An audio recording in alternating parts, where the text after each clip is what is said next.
Estem aquí a Entrevistes Online amb la tinent d'alcalde de Sabadell, Montserrat Capdevila, i amb els meus companys Laura Borja, Hola, bona tarda. Alba Romero, Bona tarda. i amb els tècnics Òscar Díaz i Tomàs Méndez. I jo que sóc Sergio Nieto. Bé, comencem amb l'entrevista. Qui és Montserrat Capdevila? Bé, primer de tot bona tarda i felicitar-vos aquesta iniciativa. Montserrat Capdevila doncs, és una dona, mare, professional i a més doncs, política avui. Per tant, nascuda l'any 66, per tant en aquests moments de 46 anys, i una persona molt inquieta i doncs, molt emprenedora, es podria dir. Ha viscut tota la vida a Sabadell? Des que vaig néixer, sí, des de l'any 1966, al barri de Marinals. Quin tipus de música li agrada? A veure, a mi m'agrada moltíssim, hi ha un cantautor català, que és el Joan Manuel Serrat, que és gairebé la música que m'agrada més. A part d'això, doncs, molt la música blues, rock, per exemple Clapton, o Dire Straits, o també l'òpera, música d'òpera, cantants d'òpera. Quins són els seus hobbies? Els meus hobbies, bé, podríem dir que n'hi ha dos que coincideixen a més amb la meva activitat, que m'agrada més, és la dansa i l'excursionisme o muntanya. Per quin esport té preferència? Com que no sé si la dansa la podríem considerar esport, la dansa, i si no, doncs, com que el muntanyisme o la muntanya sí que ho és, doncs la muntanya. Per quin equip de futbol es decantaria? De fet, sincerament, el futbol no m'agrada gens, però bé, si m'hagués de decantar per un equip, que de fet és per sentir els colors, és el Sabadell, òbviament. Sabem que és dansaire i sòcia de l'Esbar Sabadell Dansaire. Des de quan? Doncs també des de fa una colla d'anys, des que jo tenia 12 anys, l'any 1978, per tant gairebé fa més de 30 anyets. També sabem que és sòcia del Club Natació Sabadell. Fa gaire temps? Doncs també, i en aquest sentit des de l'any 90, per tant 22 anys enguany, ho vaig fer també en el moment que vaig començar a treballar a la primera feina per intentar compatibilitzar doncs això, l'esport mental amb l'esport físic per poder complementar-me. Quin és l'últim esdeveniment al qual vostè ha assistit?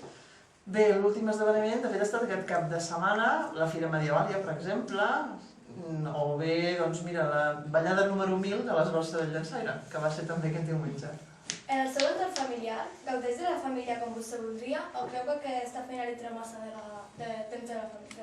A veure, no en gaudeixo tant com voldria, òbviament, i tampoc les meves filles, en aquest cas, també hem dit abans que era mare de dues filles, també consideren que no en gaudim conjuntament prou. Tot i així ho intentem fer amb la màxima qualitat o intensitat possible. Sabem que a vostè li agrada el ball. Quan fa que practica la dansa? Doncs aproximadament des dels 8 anys, 7-8 anyets, per tant molts anys, ja no goso comptar-los, més de, no sé si 40, però 38, 39 anys. Podríem dir que aquesta activitat li fa relaxar-se de l'estrès que comporta aquesta professió? Sí.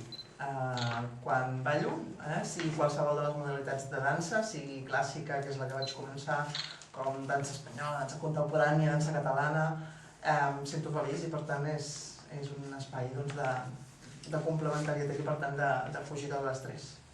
Ens hem assabentat a través del Facebook, Twitter, etc. que a vostè li agraden molt les flors. En té alguna preferida? Bé, sí, les flors també són, no ho he dit abans, però podríem dir que és una mena de hobby, tenir flors i tenir-ne cura, i les roses són la flor per excel·lència. Quina carrera va estudiar? Vaig estudiar Filosofia i Lletres, especialitat de Filologia Catalana a la Universitat Autònoma de Barcelona. Des de quan està introduïda al món de la política? Doncs, a veure, va ser per accident, podríem dir, no perquè no ho visqués en els meus entorns més propers, l'any 1999. Vaig començar perquè, en aquest cas, l'actual alcalde, Manuel Bustos, amb el tinent d'alcalde Joan Manau, amb qui érem molt amics, en aquest cas amics de joves, em van proposar de formar part de l'equip que es presentava a les eleccions municipals i va ser llavors que vaig començar la política. Ara mateix és tinent d'alcalde de Sabadell. Com va començar la seva carrera política? Doncs això, de fet la meva carrera política va començar aquest any 1999, amb què l'alcalde Bustos actual em va demanar de formar part de la seva candidatura i curiosament vam guanyar les eleccions i ja tot va ser molt ràpid, no? Vam guanyar les eleccions, vam entrar al govern i vaig ser tinent d'alcalde i a partir d'aquí això ja fa 13 anys. Des de quan és diputada al Parlament de Catalunya? Això va ser l'any 2006, per tant ara podríem dir que fa a l'entorn de 6 anyets, més o menys. Des de quan és regidora a l'Ajuntament de Sabadell? També des de l'any 1999, ara fa 13. Segons vostè, quina situació viu el país actualment? A veure, el país actualment viu una situació per mi molt greu, perquè és l'impacte d'una situació global, que és la crisi financera i econòmica mundial, que ha desencadenat en el nostre país d'una manera molt més accentuada lligada a la crisi de la bombolla immobiliària, que aquí es va viure molt més fortament. I en aquests moments molta preocupació la visc o la vivim en l'entorn en què ens movem de Sabadell, per exemple, però també de Catalunya, perquè cada vegada més hi ha més persones que s'estan quedant penjades. Veus bé que les escoles i els instituts es manifestin en contra de les retallades? Efectivament, bé, de fet jo també ho he fet perquè justament és en uns camps que des del projecte polític que jo defenso i per tant que estic convençuda que hi ha uns àmbits, el que diem unes línies vermelles que no s'haurien de poder tocar, i que són aquestes, l'educació, que són la sanitat i que són el benestar social i les polítiques d'ocupació. Són els pilars que se'n diuen del benestar i són els que s'estan tocant en primer ordre. Què faria vostè en contra de la crisi? Doncs això, reforçar justament les àrees que no s'estan reforçant i segurament no reforçar tant les que sí que s'estan reforçant, que són, estem fent plans per salvar o rescatar el sistema financer i no estem fent plans per rescatar les persones que s'estan quedant tirades. I per tant, justament començar per aquí amb fer un sistema impositiu més redistributiu, és a dir, que pagui més qui pot pagar més i que no pagui qui no pot pagar tant. I per tant, els recursos dels que poden pagar més serveixin per mantenir aquesta base de xarxa social, de cohesió social. Els seus pares eren persones vinculades amb la política o pensaven que la seva filla era l'estranya de la família? Doncs sí, més aviat de l'estranya de la família. De fet, com deia abans, no tenia en el meu entorn familiar cap persona vinculada a cap entorn polític, al contrari. Des de la meva família estem molt vinculats a l'activitat cultural i de la ciutat, a través d'entitats. I per tant, a través de la tasca d'entitats sí, però política no hi és a partir d'aquí que em demanen, també de la meva participació voluntària a diferents entitats, de fer el pas cap a la política. Què van pensar quan es va decantar pel PSC? Bé, no ho sé ben bé, perquè tampoc no m'ho van dir, no? El que sí que jo crec que es van sentir és orgullosos de pensar que feia el pas cap a, en aquest cas, defensar els interessos de la ciutat i per tant treballar pel projecte de la ciutat, independentment de cap sigla política.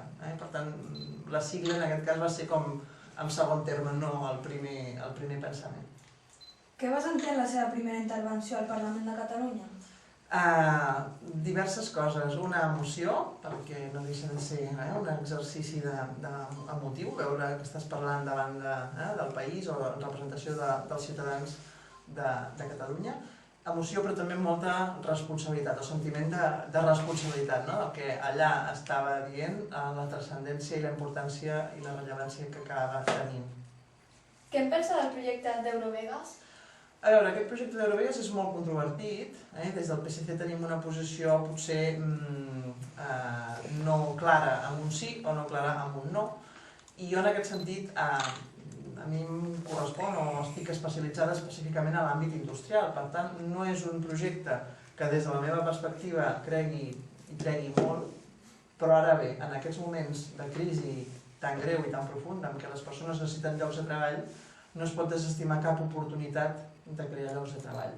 Ara bé, el que no pot ser és que sigui a qualsevol preu, és a dir, que si els inversors que vinguin venen a demanar salaris rebentats o baixos, per tant escombraries, venen a demanar explotació, venen a demanar excepcions legislatives amb tot el que és una cosa que des del meu punt de vista és un valor que no hem de defensar, com és tot el que és lligat al vici, el vici de fumar o el joc no deixa de ser un vici, les ludopaties, per exemple. Per tant, totes aquestes vinculacions i aquests valors que projecta no hi coincidim ni els defensem de cap manera. Ara bé, sí, el que significa és que aquests valors no són l'element principal, sinó que és secundari, i n'hi ha d'altres com turisme de qualitat, com llocs de treball de qualitat, i com respecte al medi ambient i respecte al territori, doncs parlem-ne. Creu que reactivarà l'economia catalana i Catalunya com un indret turístic? A veure, pot fer-ho com un ingredient més, no com l'ingredient. Per tant, no és el que ens salvarà de l'economia ni de la situació actual. Ara bé, és un més, com aquí a Sabadell tenim l'IKEA, com tenim... Són projectes que ells sols són un gra de sorra, però han d'estar... No creen milers de llocs de treball, com s'ha dit. Per tant, si de 500 llocs en 500 llocs es van crear llocs de treball, doncs és important. Ara bé, han de ser llocs de treball d'una certa qualitat. Si tingués oportunitat de reunir-se amb el president del govern espanyol, què li diria? Doncs que pensés més en les persones que s'estan deixant tirades. Bé, doncs, aquí finalitza l'entrevista amb Montserrat Capdevila, tinent alcalde de Sabadell. Esperem que s'hagi sentit còmode. Què li ha semblat aquesta entrevista? Bé, molt bé. De veritat que us felicito per la iniciativa, per l'empenta i per la capacitat que teniu de tirar-la endavant. Moltes gràcies. Ens acomiadem, Sergio Nieto. Adéu, fins aviat. Aroa Romero. Adéu. Noelia Escusa. Adéu. Els tècnics Òscar Díaz i Tomàs Méndez. Adéu. I una servidora, Laura Borja. Moltes gràcies també a Laura Escusa i a l'Ades Cabrera per ajudar-nos a fer possible aquesta entrevista. Montserrat, li recordem que sempre tindrà les portes obertes a l'Institut de Tarragona. Moltes gràcies per haver vingut i que acabin de passar una bona setmana. Fins aviat. Moltes gràcies a vosaltres i fins aviat.